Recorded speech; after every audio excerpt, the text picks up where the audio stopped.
Such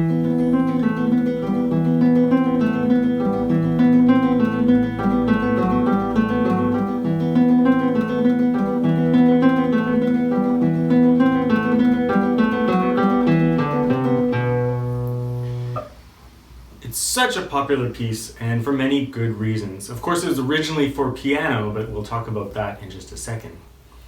Another good idea is on the same page as the sheet music, I've listed some of my favorite performances by pros on YouTube.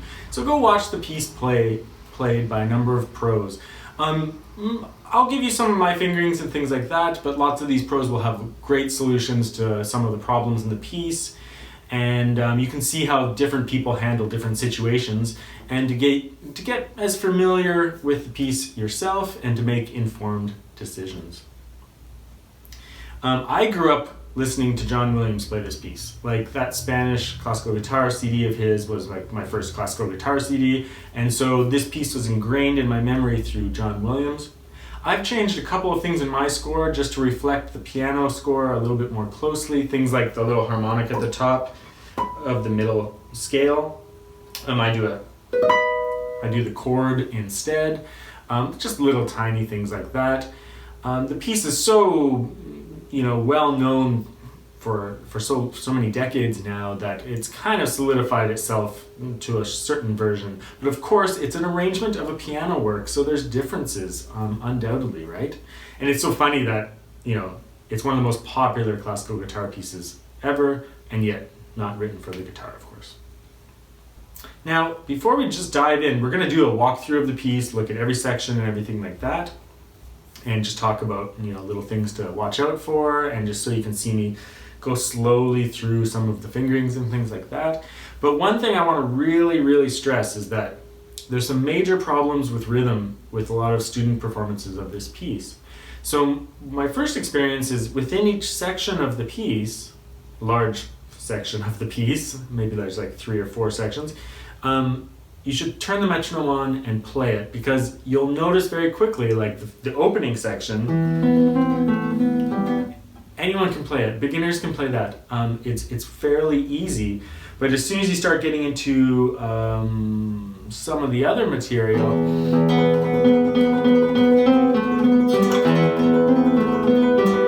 you'll notice like the tempo fluctuations and things like that, and you want to be really careful that you're not shortchanging the piece or changing your tempo because it gets harder. You can't let the guitar technique affect the music too much. You need to be able to play this piece. So turn the metronome on, make sure you can play the piece at a consistent tempo. And it's okay if you go slow, but don't go faster in some sections just because they're easier. So that's a real big thing, is play this piece with the metronome. Even the inner section uses lots of rubato, but it's great at first if you just solidify the actual pulse. And when we get there, I'll talk about that more. The other thing is that don't forget this piece is quite melodic in the end. It's a melody, so you really want to be working on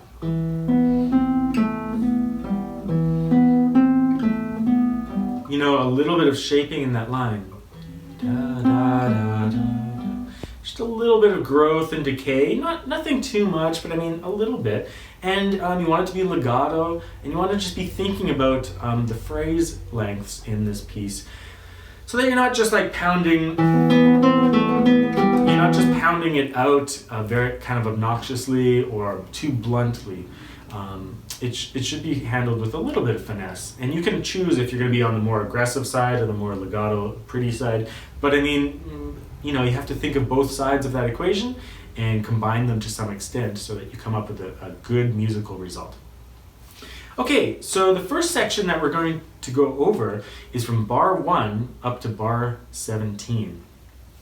And the first thing I'll say is that I've written it all in eighth notes in the bottom voice, even at bar 9 when it goes to the low B.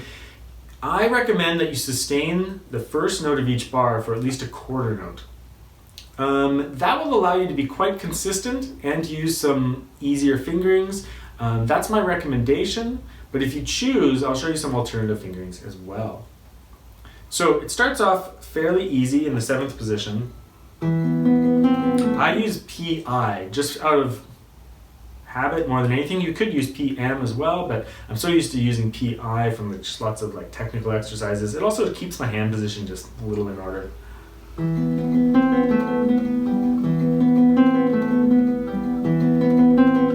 So nothing really to talk about here except a little bit of shaping, phrase length.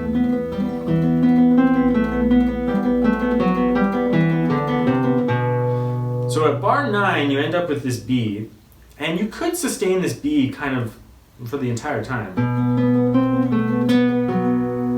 by fingering it differently than my score, if you wish. I just keep it consistent the whole time. It's an arrangement, and there's limitations to the guitar, so I sustain it for 1/4 note.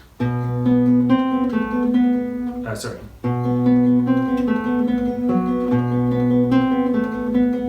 So once it gets to 4, I let go, and that way I can use my first finger on that note.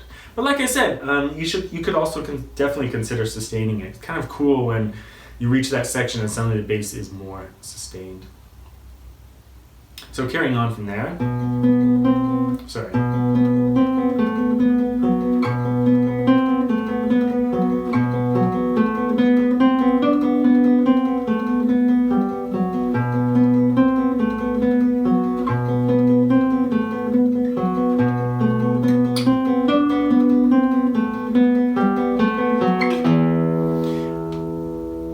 There's that one spot there, in bar 15, I use my second finger, and then I slide the 4th finger up. If you don't like that little bit of squeak and whatnot, you could try to get the 3rd finger.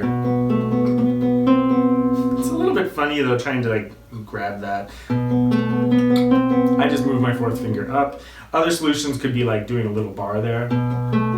Sorry. But you'd have to do like a little hinge, reverse hinge bar there to let the open B ring.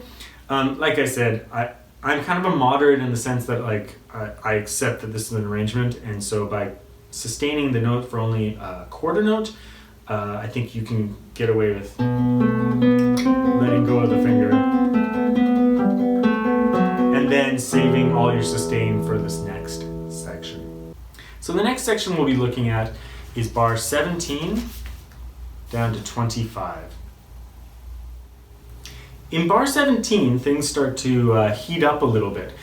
One thing I would recommend is that you compare bar 1 to bar 17, and then you compare bar 1 to bar 25, and then bar 1 to blah blah blah, to each section in the piece, to see how you're maintaining tempo. Like in bar 1, let's just say this was your tempo. 1, 2, 3, 1, 2, 3, 1, 2, 3, 1.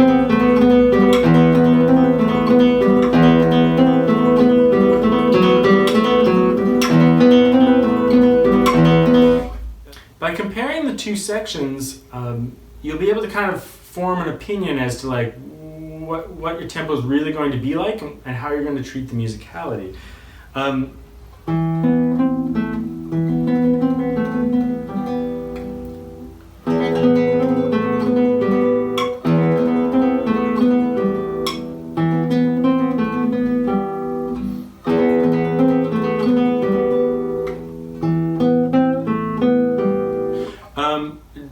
Trying to make sure that those two things are consistent. This part, if you have small hands like me, it's a little bit of a stretch, but it's nothing crazy. Sorry.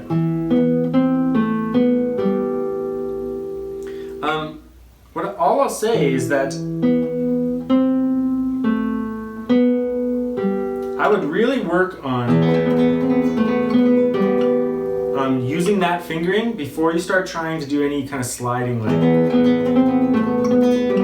That kind of complicates your position. In some ways it's more secure to just like lock that in, do a little bit of a stretch, but it's pretty much like one finger per fret the whole time, which keeps it a little bit more under control, I'd say.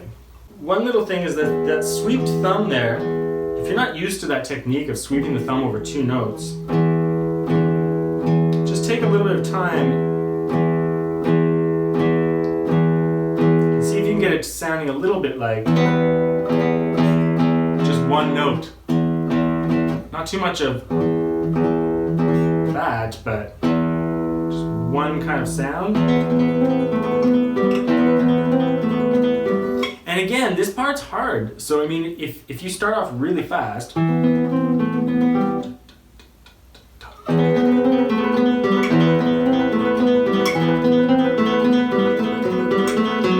you're gonna have to play really, really fast. So be a little bit careful with your tempo, as I've said before. Or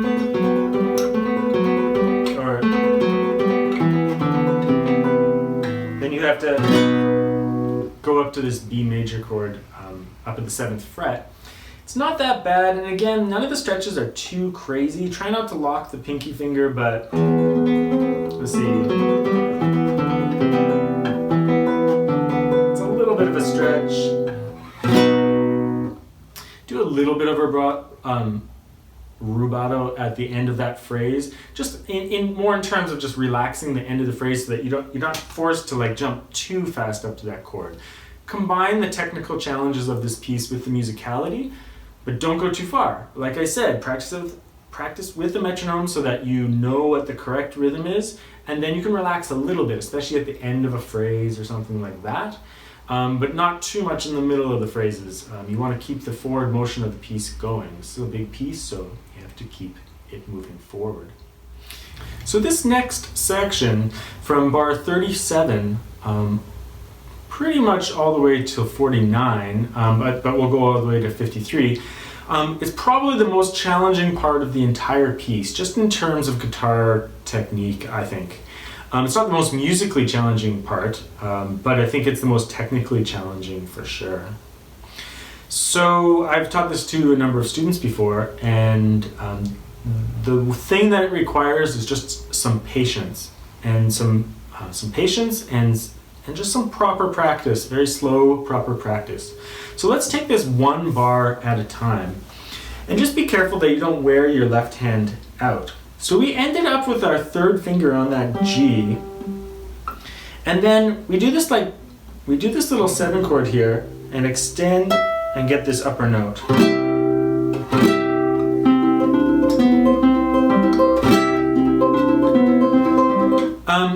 One thing that you can do, again, like go back to the beginning, compare it to the beginning, but I won't keep doing that over and over because we have to keep going through this video, but one thing I'll say is that you might want to practice it by articulating that first chord and then play. Stop, articulate, play. Just at first, just so that you get a very organized technique through that section, that you don't wear out your left hand from all the barring and things like that. So you just take it very slow, play the chord, make sure it rings. Be careful of that 4th string, and then play the arpeggios on their own. When you actually go to play it, you're probably going to let things sustain a little bit, but practicing it in just those very careful one thing, the next thing, one thing,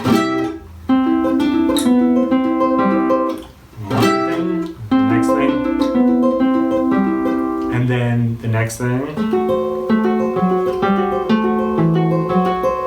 and then the next thing, what is it there? And then the next thing, back to that first thing, sorry, next thing. You know, just learn it so that you really know it and that you're practicing each of the bar chords on their own, making sure it rings out nicely. The biggest problem I have with students in teaching this piece is that students just want to like blaze through it. So they kind of mess the chord up.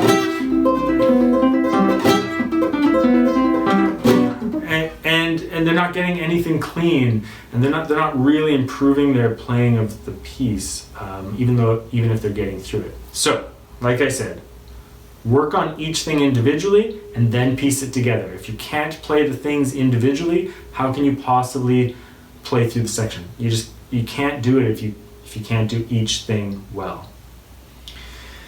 That said, let's just go through that. So we already went over this quite a few times, and then at bar 40, let's see. It's a bit of a stretch. I've got pretty small hands, but it's secure, at least. You end up with your third finger, so keep it down. It's a bit of a weird move there. Watch the third finger. It has to like creep into that negative position, so to speak. And but it's a really good solution to this problem because you have to end up with 4-3. If you don't end up with 4-3, you're in big trouble for the next chord. So it's not a misprint. Just follow that fingering nice and carefully.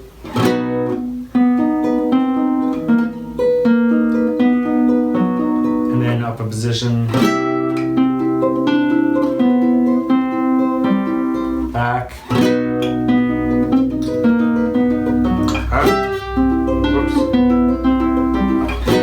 And then it changes at 45 to a slightly different texture with an open string, so that's some nice relief from all the barring that you've been doing.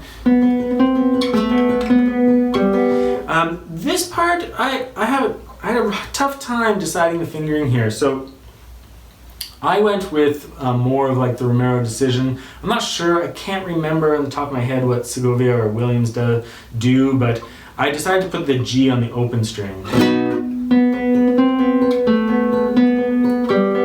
So the open G.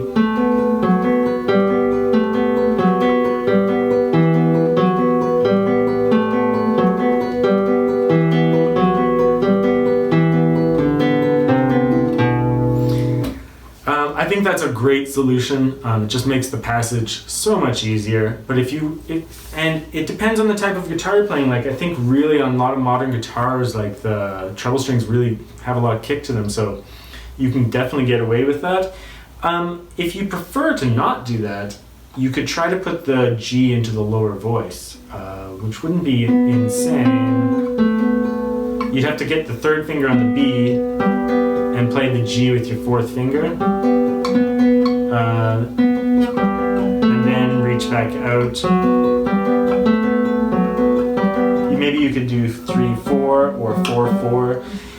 Like I said, if that's the sound that you want, go for it. But I mean, the piece is hard enough as it is. I would play, if you can play an open string there, just play the open string like I've suggested in my score.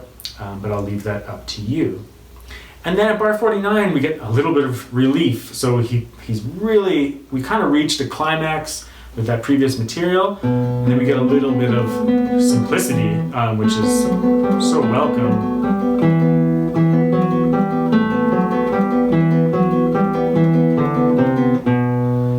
And really, you're kind of home free once you reach 53.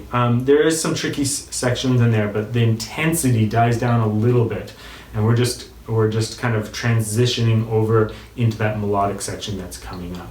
So as I said, this section from bar 53 to 63 is kind of a transitional area, and the tension's kind of been relieved a little bit. One of the things about this section is that the way it's fingered, it could either be good or for the articulation and the musicality, or it could be bad, depending on how you treat it and how you think of it. If you open up with a bar at bar 53, it sounds very nice, but the next section,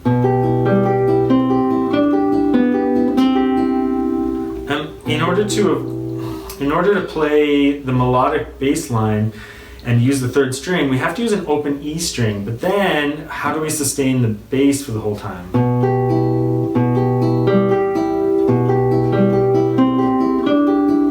So I'm letting go, and I know that 90% of performers do this, but it kind of works musically. Like bar 53 is sustained, bar 54 isn't as sustained, and then bar 55 is, bar 56 isn't. So it kind of like on, off, on, off, on, off.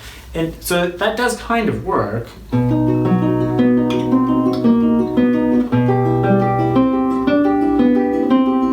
And maybe it just isn't that noticeable. Maybe I'm just I mean, it's always funny on a piano, these kinds of things don't happen quite as often. The only reason it would happen is because of awkward fingering.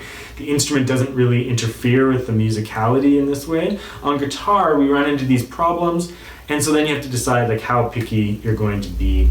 Chances are, though, this doesn't have to be like a very academic piece. It can be.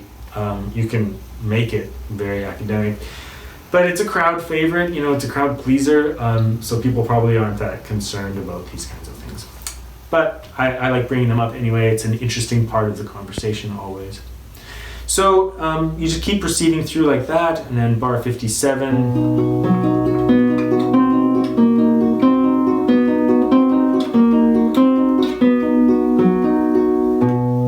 And then you have this little linking scale that kind of leads to the top.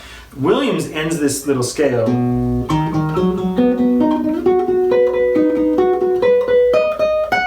with like a harmonic there. I forget if he moves his left hand or uses his right hand. The piano has a big chord though, so I've decided to use that chord, but I've made a note on the score that, you know, Segovia and Williams play a harmonic at the top there, which is fine. It's a little bit of a cheap guitar move, like to throw a harmonic out of nowhere when there's been no harmonics in the piece. It has nothing to do with the texture. But that said, it's pretty, so it's totally up to you. I've decided to go with the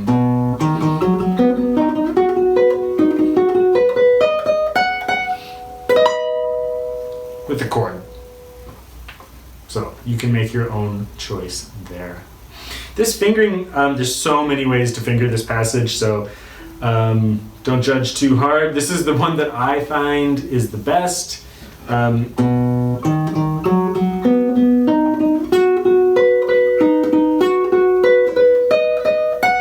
The reason I chose this one is just it has only really one shift. I mean, it has a bit of a stretch at the beginning, but there's that one shift. I guess it has one more shift at the very end. Just trying to reduce the shifts just makes it a little bit more practical, and I like getting some of the harmony because like those are all just triads, right?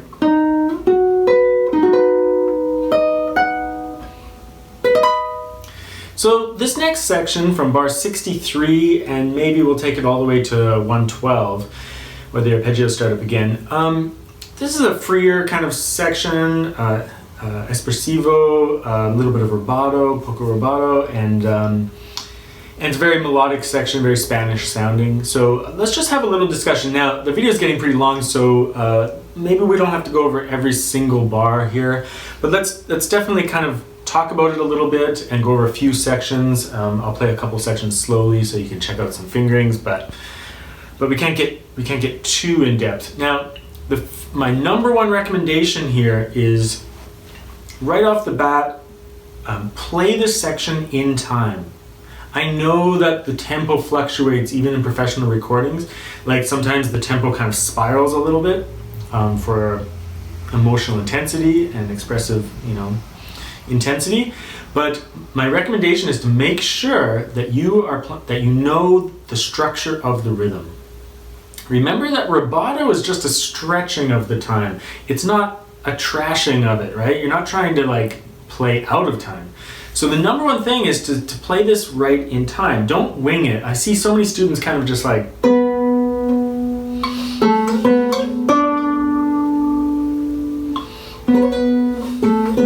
like do whatever they want. But I think the first thing you should do is lock down the actual pulse and the rhythm. So if you have a tempo of 1, 2, 3, 1, 2, 3, 1, 2, 3, 1, 2, 3, 1, 2, 3. There's a fermata, so you can relax the pulse a little bit there. Then you start it again. 1, 2, 3, 1, 2, 3, 1, 2, 3, 1, 2, 3. So just like locking in that rhythm and making sure you actually understand the pulse and the rhythm and the beat.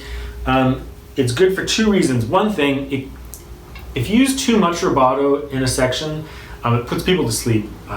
They need some kind of structure to keep the momentum going forward. And you can, after you learn it like this, or after you turn the metronome on and play it with a metronome, then yeah, turn the metronome off and let the pulse kind of tumble sometimes and stretch it a little bit. But the main idea is that even when you're stretching the time, you should be able to, the listener should be able to anticipate where your beat is.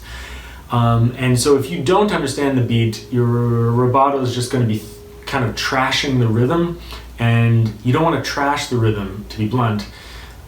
You want to work with the structure of the rhythm in an expressive way, with a little bit of push and pull. So that said, that's my main piece of advice here, is to play it in time at first, at least. Now, like I said before, I grew up listening to Williams play this piece, and he's got lots of harmonics at the ends of the phrases, and I've heard lots of other performers play it with harmonics in this section, and it's quite nice.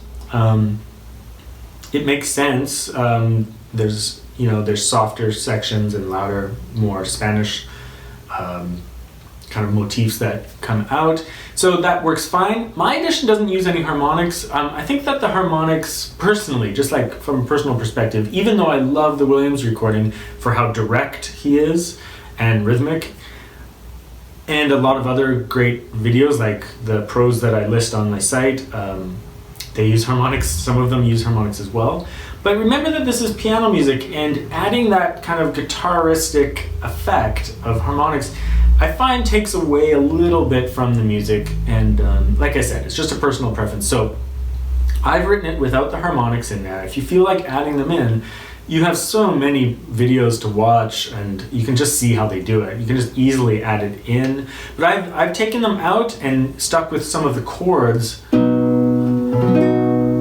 Stuck with the chords that are in the original piano score to some extent, because this is an arrangement for guitar. So I've tried to stick to that and stay away from any kind of guitaristic effects, or like effects that I think take away from the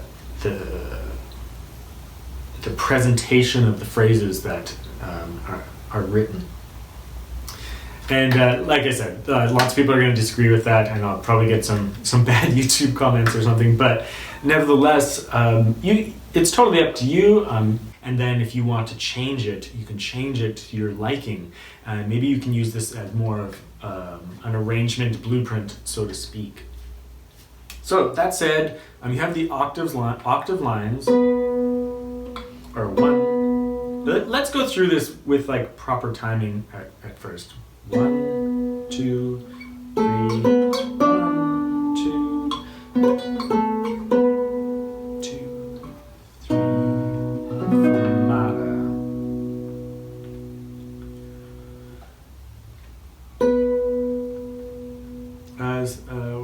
Where am I at now? 67. 1, 2, 3.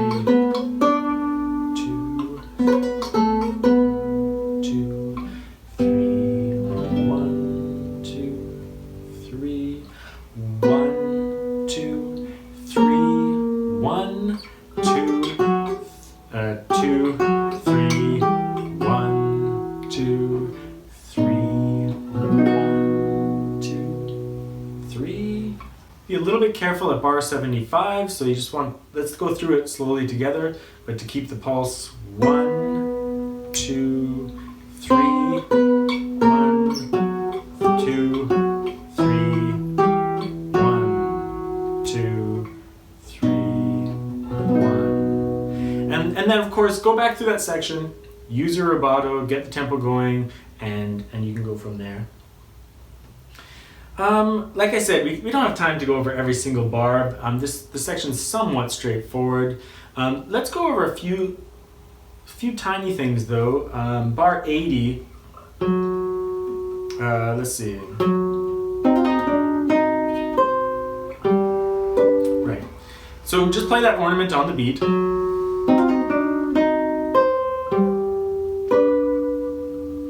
That way way it's just rhythmic. It's like 1, 2, 3, 1, 2, 3, 1, 2, 3. I know people usually like speed up here, and then they get going. This next section, although it's hard, it's kind of straightforward to some extent, right? Like, it's pretty rhythmic. 1, 2, 3, 1, 2, 3. So as you work on it, just make sure that you're keeping the pulse. There's some old school choices that you can make in this next section. Like at bar 92, it's super traditional to go like, let's see.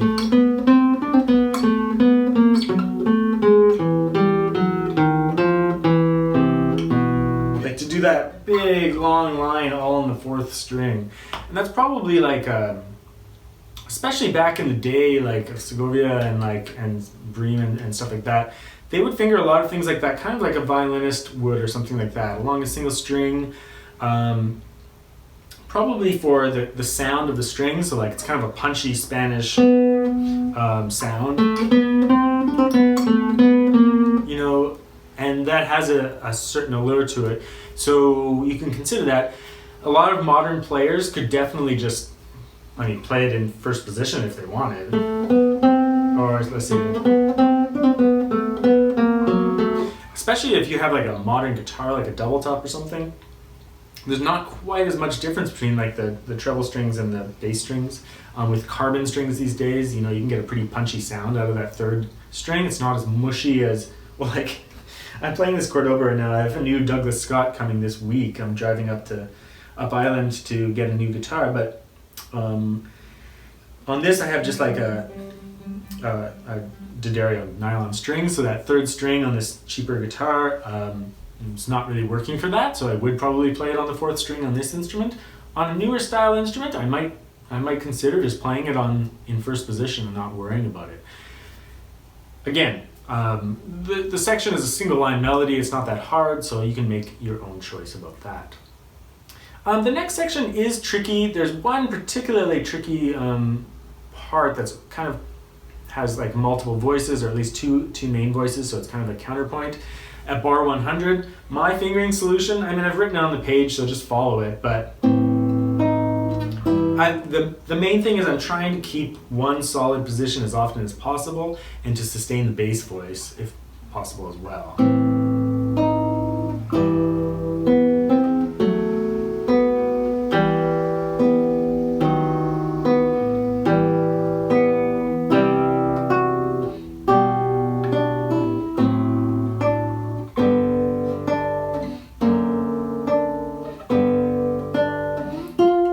Here, whether you want to like go way up the neck or not is up to you. It's not that hard of a section, but it's pretty fast. Like when you listen to what people do with the tempo, it gets going. So you just have to learn it really, really well and be a little bit careful. My fingering, I hope that you find it useful.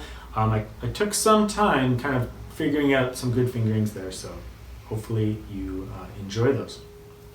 So the next section, and kind of the final section, or the second to last section that we'll go over, is bar 112 to the DCL coda. And that's up to like bar 122. So bar 112 to 122. Let's go over these last two sections here. We got to keep moving along. I think I'm reaching my YouTube video capacity for length. So we'll just keep it moving along. But this next section just kind of brings up that memory of movement with these arpeggios. Just be a little bit careful here. It's a little bit noodly in the fingering. But at the same time, it's a little bit of a reach. And then you have to slide fingers around and then change it all. And then change to a different position with the open string.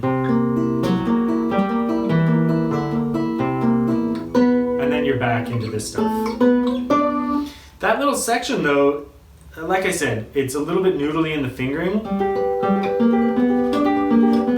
but because you're you're barring, it's pretty secure. So just make sure that your bar is really secure, and then all these like kind of weird little fingerings, you can make them work quite smoothly because there's all this sustain happening, and it does work nicely.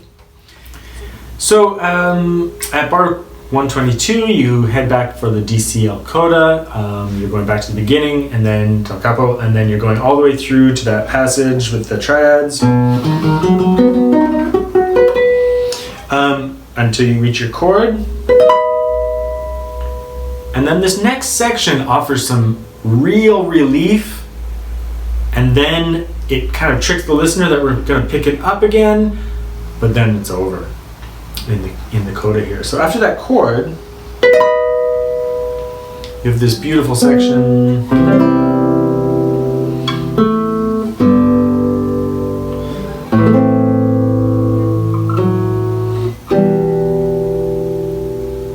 Kind of a stark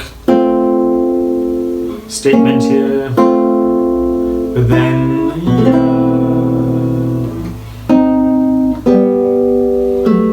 you could play this in second position or up here if you don't want to do the shift afterwards. And so here the listener's thinking like, oh, we're starting yet again. But instead, we go right into this kind of chord material.